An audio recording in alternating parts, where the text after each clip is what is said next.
Ernakulam revenue ടവറിലെ കുടിവെള്ളത്തിൽ മലിനജലം കലർന്നതിനെ തുടർന്ന് നിരവധി ജീവനക്കാർക്ക് ആരോഗ്യ പ്രശ്നങ്ങളെന്ന് പരാതി. വയറിളക്കത്തെ തുടർന്ന് 20ഓളം പേർ ആശുപത്രിയിൽ ചികിത്സ തേടി. ജീവനക്കാർ പരാതി നൽകിയിട്ടും നടപടിയില്ല എന്നാണ് ആരോപണം.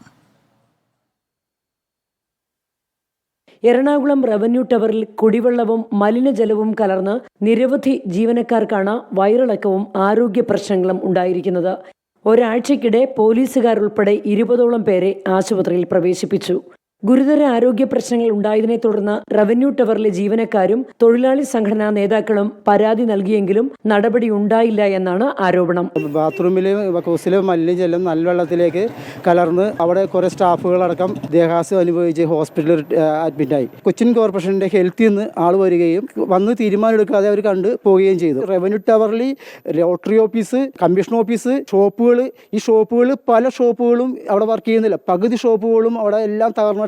ഇതിനൊരു പരിഹാരം കണ്ടില്ലെങ്കിൽ ഇത് വലിയ ഭവിഷ്യത്തുണ്ടാക്കുമെന്ന് പറഞ്ഞ് 3 മാസങ്ങൾക്ക് ഞങ്ങൾ പരാതി കൊടുത്തിട്ടുണ്ടായിരുന്നു. എന്നാൽ ആ പരാതിക്ക് യാതൊരു പരിഹാരവും കണ്ടിരുന്നില്ല. പരാതിയെ തുടർന്ന് ആരോഗ്യവകുപ്പ് ഇവിടെ എത്തിയതല്ലാതെ നടപടിയൊന്നും സ്വീകരിച്ചിട്ടില്ല. Kochi city police commissioner office ഉൾപ്പെടെ പ്രവർത്തിക്കുന്ന റവന്യൂ ടവറിലാണ് അധികൃതരുടെ ഈ കടുത്ത അനാസ്ഥ. Reporter Lebi Sajeendran, in reporter, Kochi.